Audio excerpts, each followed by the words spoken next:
What's going on, everybody? Welcome back to another video. Some brand new cards from Scarlet and Violet base set were just leaked, so I'm going to go through the whole list of them and share my thoughts and first impression. Let's take a look.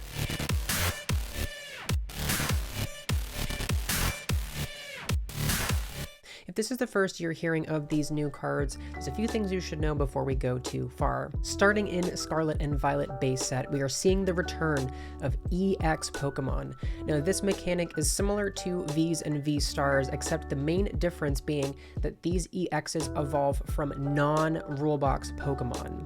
They do still give up 2 prize cards and have that high HP threshold. However, there's a scaling system to them. So there are Stage 1 EXs as well as Stage 2 EXs, all of which evolve from single prize non-rule box Pokemon. There are of course still some basic EXs in this set, and we have to assume there will be more coming out in the future for Pokemon that don't evolve, but their HP is significantly less than that of these big Stage 1 and Stage 2 EXs.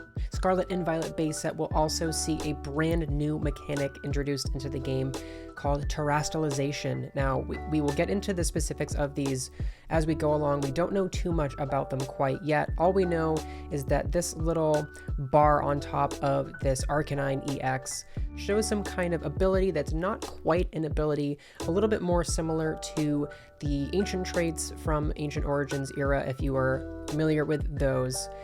We don't know too much about this mechanic quite yet, but it is going to be something that we're going to see explored as the set is continued to be revealed. The one that's really important here is this basic Growlithe, and it has 90 HP for a Pokemon that is a non-rule box Pokemon that will eventually evolve into an EX. This is hugely significant with that 90 HP. It does have an incredibly powerful attack, Stoke, for 1 colorless energy. Search your deck for up to 2 basic fire energy cards and attach them to this Pokemon. And this will be great when we move into the Arcanine, when we evolve into that. Since its energy cost is 3 fire energy, you can actually just use Stoke on the Growlithe on your first turn if you're going second, and you can accelerate 2 energy right to this Growlithe and then evolve into that Arcanine, attach the 3rd energy from hand. So it's a great way to have some on-board acceleration without needing to play a supporter or an additional evolution line to maybe accelerate those energies.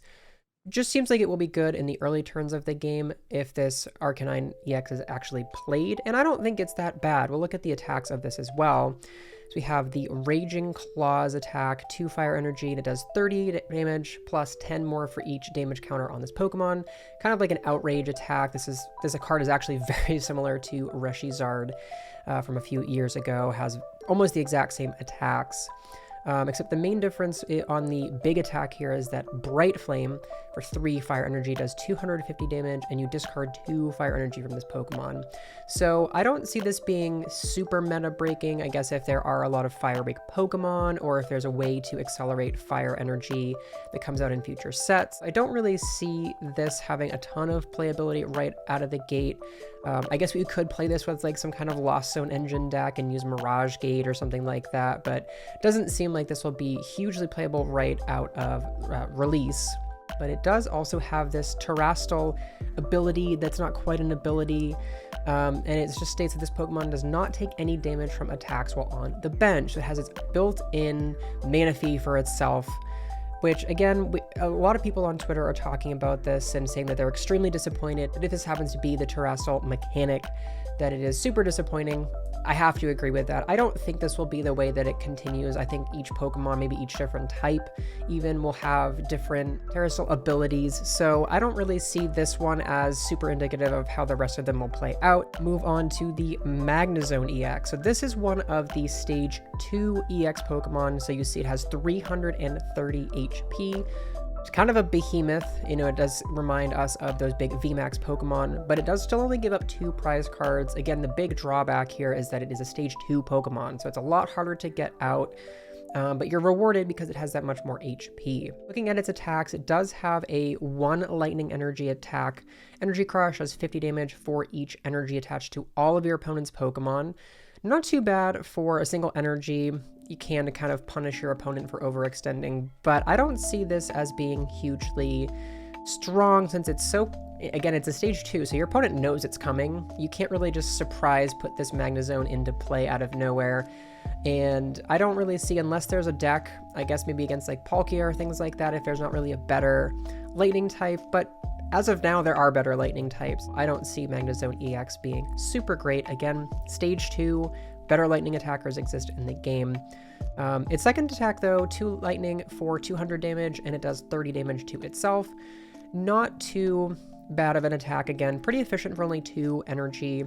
200 damage, you do hurt yourself a little bit, which isn't the worst. It does still have 300 HP after that attack, but I don't know that 200 damage is going to be enough. Just have to pause and take a moment to admire the adorable art of this Pawmi, and that's one of my favorite things about new sets. I know it's very easy to get super focused on the competitive nature of cards and to focus on what's going to be the next best deck to break the meta. You want to be that first one to do so. But it's nice to always admire the arts of the new cards, and I think that's one thing that Pokemon as a game has always really promoted, the different art styles and the abilities of different artists. It's really a game that kind of cultivates and collects the beauty of artists and what they're able to capture and promote. So just want to take a moment to admire these adorable arts as we go through. So now we come to the cover legendary of Pokemon Violet, Miraidon EX. It is a lightning type. I think a lot of us, when we were looking at the original reveals, assumed this was going to be a metal type. I think it even had the metal border on it, but here it is a lightning type.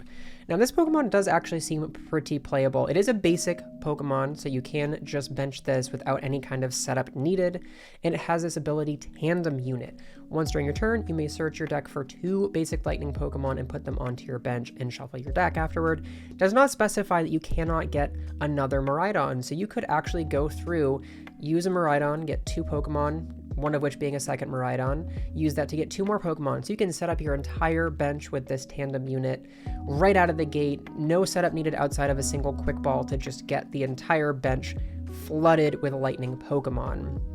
And its attack is pretty solid as well.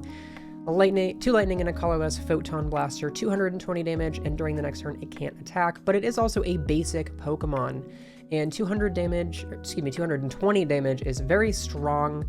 You see even the HP of this Pokemon itself is 220, so I think a lot of the basic EXs, obviously a lot of the basic Vs that still exist in the game have 220 damage, or 220 HP, so this should be a really good attacker. People talking about playing this with Flaffy engine deck, so you can set up your entire board full of Mareeps and Miraidons. You can get the energy into play on the following turn with Flaffy, start charging up your guys, and it does only have a 1 retreat cost, so you could actually just hard retreat into another Miraidon and just switch between the 2 to continue attacking without worrying about the drawback of not being able to attack on the next turn. So I expect Miraidon to see some play. And then we come to the cover legendary of Scarlet, Koraidon EX. This is a fighting type Pokemon. It does have 230 HP. It is a basic Pokemon, but we'll take a look at its Dino Cry ability. Once during your turn, you may attach up to 2 basic fighting energy cards from your discard pile to your basic fighting Pokemon in any way you like, and if you use this ability, your turn ends.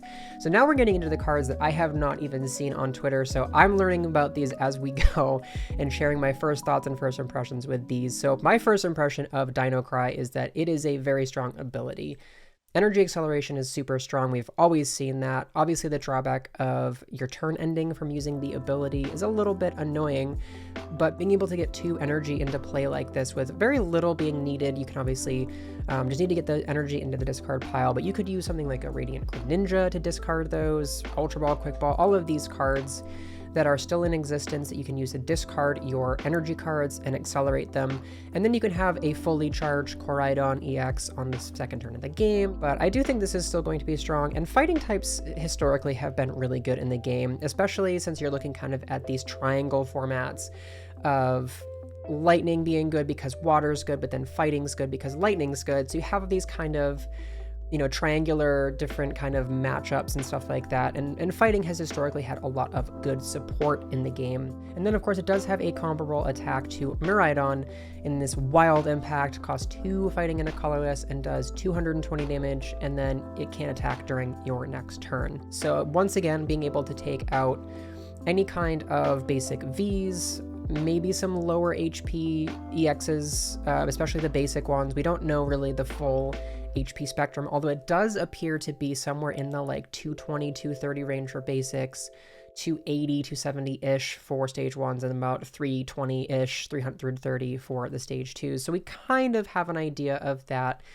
But again, keep in mind that this is the first set being released with new archetypes, new mechanics into the game, and different kind of scaling and everything like that. So this first set isn't going to be super indicative of how the game will play out from that point. The first set in a new generation really being kind of the testing pool, and once you are able to see how the mechanics are functioning in the game developers will actually choose to maybe step things up a little bit in future sets. So really just kind of like you get the more tame cards out of the way just to kind of ease people into it, and then you just hit everyone over the head with the, you know, absurd broken combos. So I don't expect these cards to be super played right out of the gate for the most part, just because we are going to be kind of in this between point with Sword and Shield cards still in the format and some of these new Scarlet and Violet cards in the format. So just keep that in mind as we're looking through.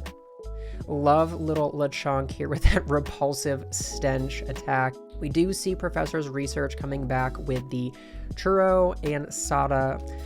I'm a little bit disappointed to see this. I am a fan, for those of you who don't know, I am a fan of retro formats, specifically like the 2006 to 2010 era, where a lot of the setup for Pokemon was through supporters. You had Bebe's search, you had Roseanne's research, and all of these cards were supporters that would search for Pokemon, search for energy, and you didn't really have a ton of powerful trainer cards. You didn't have discard draw 7.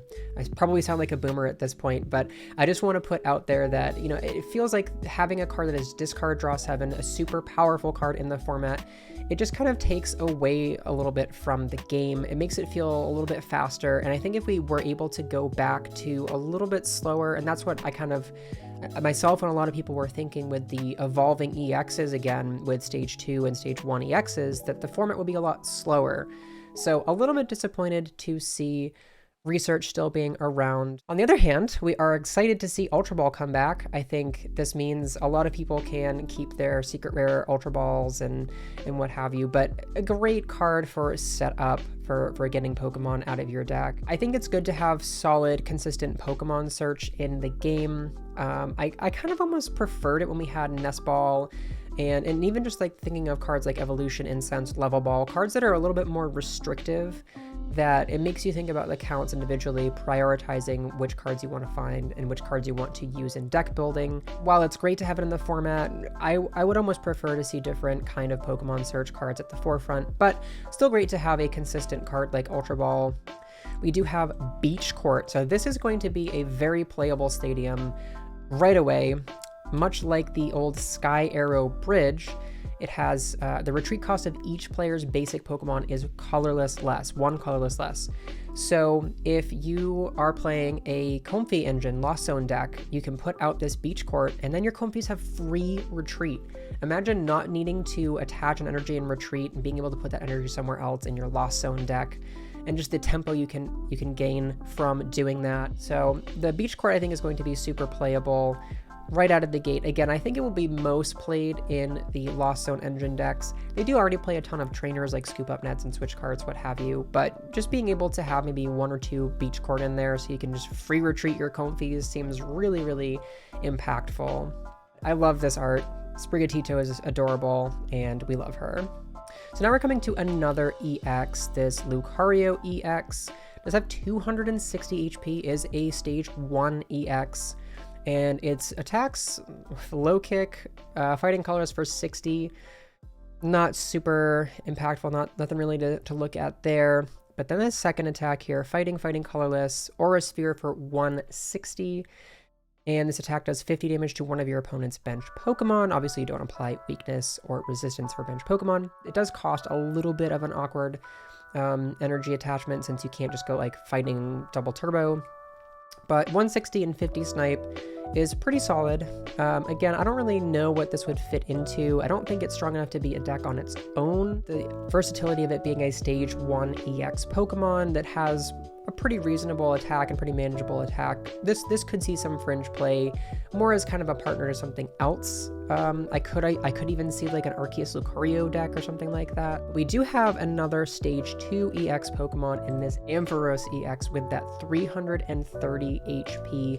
Again, it is a Stage 2, but it does have a single attachment attack, that Elec Ball for 1 Lightning Energy, does 60 damage, and then its second attack, Lightning Tail, Lightning, double colorless, does 140 damage, and you may discard 2 energy from this Pokemon, and if you do, it does 100 more damage. So this one seems a little bit more playable than the Magnezone in my opinion. You can play 1 or 2 of these in your Lightning Box deck. You can use Dynamotor and then evolve the same Flaffy into the Ampharos. So it's super great to have a really good utility Pokemon in the Stage 1 Flaffy that you can evolve into a really powerful attacker in your Stage 2 EX Pokemon.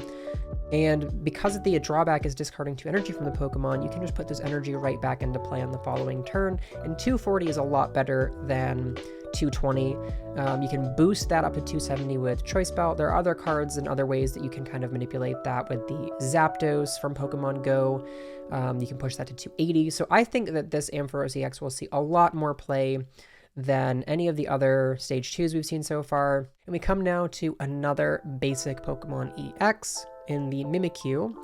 It has 190 HP, this one a little bit weaker than the other 2 we saw with 220 and 230 HP. And its attacks, Void Return, 1 Psychic for 30 damage. Then we switch this Pokemon with one of your bench Pokemon. And its second attack, Psychic, double colorless, Energy Burst, 30 damage, and it does 30 for each energy attached to both active Pokemon. The only time I could see this being good is maybe if there's a way you could go like Raihan, double turbo, to punish like a fighting Pokemon or something that's psychic weak out of nowhere. Like this could be attacker if fighting kind of gets out of control. I don't see it really being its own deck, but this could be one of those like random splashable attackers. Since it does only cost 1 psychic and then 2 colorless energy, you could throw this in a lot of different decks as a way to counter a fighting type Pokemon or a psychic weak Pokemon that overextends their energy, or something that has to have a lot of energy on there. Now we come to unfortunate poor Nimona, who, while we get 2 different prints of the card, she only has the draw 3, the How Tierno Hop Curse of the Rival. I'm getting a little bit tired of these poor rivals getting stiffed and getting stuck with that draw 3. So maybe she'll get some kind of different supporter in the future. Like maybe there's Sharon and then Sharon's Care. Maybe 10 years from now we'll see Nimona getting a different effect. But for now, poor Nimona is just going to get the draw 3. So now we come to another basic EX, the Cyclizar EX. It is a colorless Pokemon, 1 retreat cost, and it has Power Run for 1 colorless, does 30 damage, and then you search your deck for a basic energy card and attach it to itself. And then its second attack, triple colorless, full throttle, 180, and this Pokemon can't attack during your next turn. Pokemon really loves just slapping the can't attack on the next turn drawback onto cards, I've noticed. Okay, again, more as something, maybe a 1 of or a 2 of in a deck that needs an additional attacker. Kind of a lot like the Snorlax from Lost Origin fulfills, but of course, Snorlax kind of does it better. So those are all the cards that we have seen revealed so far. Of course, this is not the full set. We can expect to see many more cards from Scarlet and Violet base set revealed, but super excited to see some of these new cards, what they look like. And the terrestrialization mechanic is one that we want to keep our eyes on. We want to see how that interaction works and functions moving forward. One thing that, a lot of people were mentioning is that the terrestrialization mechanic in the games can give Pokemon different types. So we don't know for sure that where we saw on this Arcanine, for example, it's still a fire type. It could be any type, really. So I think a lot of us are expecting to see something, maybe a trainer or an energy card that maybe activates somehow in that interaction with the terrestrialization. And of course, we go back to the terrestrialization mechanic itself. Are we going to see this having something like ancient traits? Is it going to be stuck like that? Is it going to have different effects than just a bench barrier? But lots of questions to be answered in the coming months, the coming weeks. But in the meantime, we can expect this set around February ourselves in the US and other parts of the world. So really looking forward to seeing what we get out of this set and moving forward to a new format. As always, thank you so much for watching this video. If you enjoyed it, leave a like on it, comment down below, subscribe to my channel, and I'll catch you all in the next video.